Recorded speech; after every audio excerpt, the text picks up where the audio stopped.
I was becoming very good at becoming the invisible kid.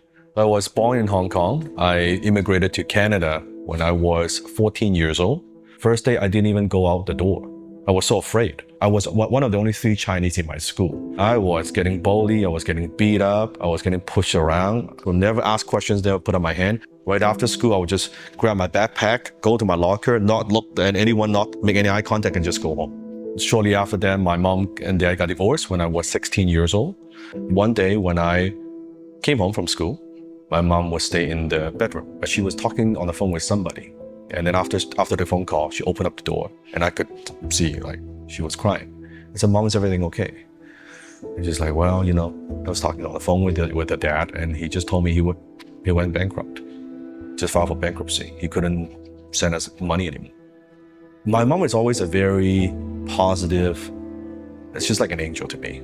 But that's the first time in my entire life that I looked at my mom now in a country where she doesn't speak the language, son doesn't kind of going through high school.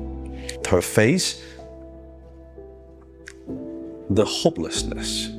I said, I don't care what effort it takes, I never want to see that again.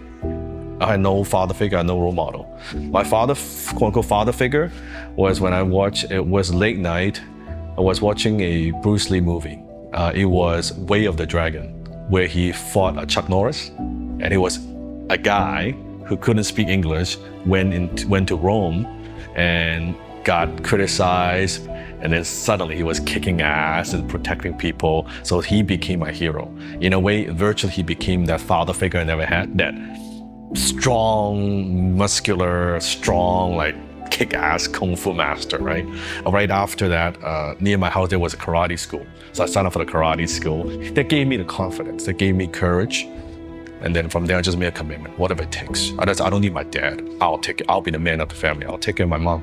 So that's when I started thinking about, okay, how can I do something to make some money? And I was mowing lawns for people. I was delivering, paper, anything that would make a buck. Really, I was trying all kinds of business ideas. And then afterwards, I started my own one-man advertising agency. And that was my first taste of success. I was being able to provide for my mom. Finally, now I could go to the grocery store and not have to go to the almost expired section to buy fruit and vegetables. That was very, very much the turning point. So afterwards, I haven't talked to my dad for a number of years, right? Because I was angry. Until I had matured a little bit, then I call him and then we talk about what happened. And he could see me, doing very well. I was making about $10,000 a month as a young guy, 6-figure a year. I knew he was just getting by, and he was worrying about a place to live. So at that time, I went back to Hong Kong, and I was walking down the street, the city in Hong Kong. We stopped. I said, "Dad, you see that window up there?" "Yeah." I reached in my pocket. I pulled a set of keys. I put it in his hands. My dad looked puzzled. I said, "Dad, I bought that unit for you. You got a place to live in now. It's yours." He was bawling. All he could say is, "Son, let's go get lunch." That look made everything worthwhile.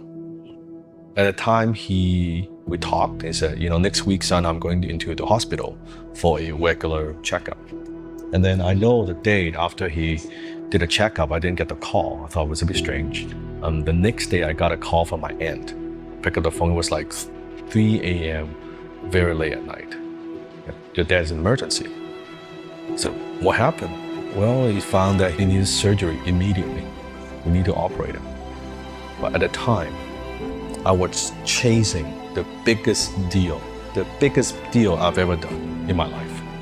I said, I had to be in the US. I got to finish this before I would come back, because it's a very important deal. I had to do a little video conference with my dad. I could see him in the hospital, hair all gray. He had this tube. He couldn't speak. So, "Dad, as soon as I finish, I will come back and see you." right? And I thought I would make him proud. I thought I would close the deal. I'd go to Hong Kong. I never thought about it. And that was the last time I talked to him. That was it. I never got to say goodbye. I never got to say anything. It's the biggest regret. It's truly the biggest regret. And I wish I had knew I had. And from that point on, I realized something, that I was chasing achievement, was chasing all these things. And when suddenly my dad was gone, suddenly all this stuff means a lot less. It suddenly means a lot less to me about fame, money, wealth, all this stuff. I believe in life you go through kind of 4 stages. The first stage is what I call survival, which is where I was when I was very young. And then going from survival to security. You're paying the bills. You got a roof over your head. You got a car. You're taking care of your family. And then a percentage of the people would move to what I call stage 3, which is success. When you're successful, you don't just have everything you need, you have everything you want. And I operate in that phase, at that stage, for the first, I would say, 10 years of my career. And then after that incident, after my dad passed away, then I shift from success to significance. When you shift from success to significance, it's no longer just about you. It's no longer just about, hey, here's what I want. Here's what I want to have. Here's what I want to own. From a poor immigrant boy who couldn't speak a word of English, now my work is impacting people in 100 countries.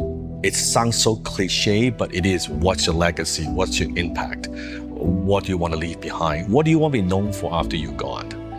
Our society, we don't take the time to just slow down a bit to be grateful and find the little things to be grateful. The people around me, my family, my friends, my team, my students, every little thing. All the tragedy, all the mistakes, all the headaches, all the hardship. You might not like it.